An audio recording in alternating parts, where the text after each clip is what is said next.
আজকে দুপুরের পর থেকে আসলে ভারী বৃষ্টিপাতের মুখোমুখি হয়েছে সিলেটবাসী। এইভাবে যদি বৃষ্টিপাত অব্যাহত থাকে তাহলে অতি শীঘ্রই আসলে বন্যার সম্ভাবনাও রয়েছে। নিম্নচাপের প্রভাবে টানা 3 দিন ধরে সিলেটে বৃষ্টিপাত হচ্ছে। গত বৃহস্পতিবার থেকে আজকে শনিবার পর্যন্ত টানা 3 দিন সিলেটে অবিরত বৃষ্টি হচ্ছে। আপনাদের জানিয়ে চাই যে আমরা বর্তমানে রয়েছি সিলেটের দক্ষিণ সুরমা এলাকায়। সেখানে দেখতে পাচ্ছেন ইতিমধ্যেই জলাবদ্ধতা দেখা দিয়েছে। সিলেটের বিভিন্ন জায়গাতে কিন্তু ইতিমধ্যেই জলাবদ্ধতা দেখা দিয়েছে।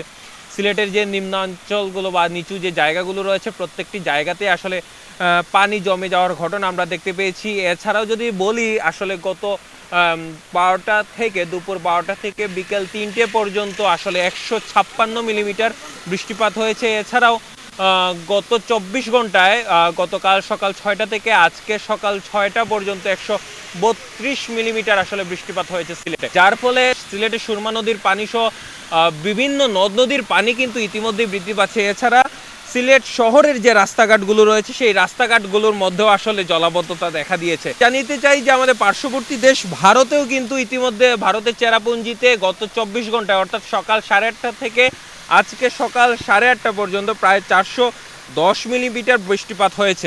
সিলেটের সুরমা নদীর পানি বিপদসীমার এখন পর্যন্ত নিচ দিয়ে প্রবাহিত হচ্ছে। এছাড়াও যে অমরশীদ নদীর পয়েন্টগুলো রয়েছে সেখানেও কিন্তু আসলে বিপদসীমার নিচ দিয়ে পানি প্রবাহিত হচ্ছে। আমরা এখানে দাঁড়িয়ে আছি সিলেটের দক্ষিণ সুরমা এলাকায়। আপনারা দেখতে পাচ্ছেন যে দক্ষিণ সুরমা এলাকার যে রাস্তাটি রয়েছে সেই রাস্তাটির মধ্যে এখন পর্যন্ত গাড়ি চলাচল করছে, তবে পানির মধ্য দিয়ে কিন্তু সবাই এখানে চলাচল করছেন। থেকে যারা বাসায় ফিরছেন তারাও কিন্তু ভোগান্তিতে রয়েছেন।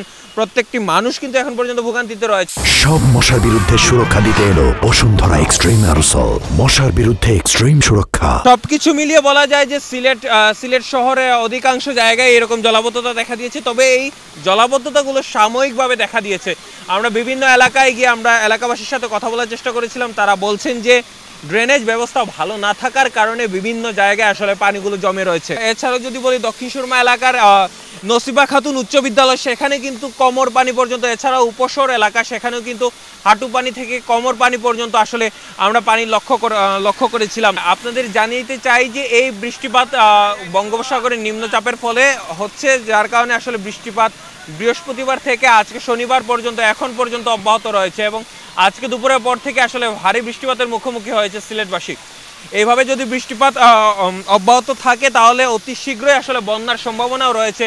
যে 2022 সালে যেভাবে সিলেটের মানুষ বন্যার মুখোমুখি হয়েছিল, অথবা 2024 সর্বশেষ 2025 সাল, সেই বন্যার কারণ যদি আমরা বলি আসলে সুরমা নদীর পানি সুরমা নদী খননের ব্যাপারে বিভিন্ন সময় বিভিন্ন ধরনের উদ্যোগ গ্রহণ করা হয়েছিল। আসলে সুরমা নদী খনন করতে আসলে তেমন কোনো প্রকল্প গ্রহণ করা হলো তেমন কাজের তেমন অগ্রগতি না থাকার কারণে সিলেটবাসী এখন এই দুর্ভোগের মধ্যে পড়ছেন।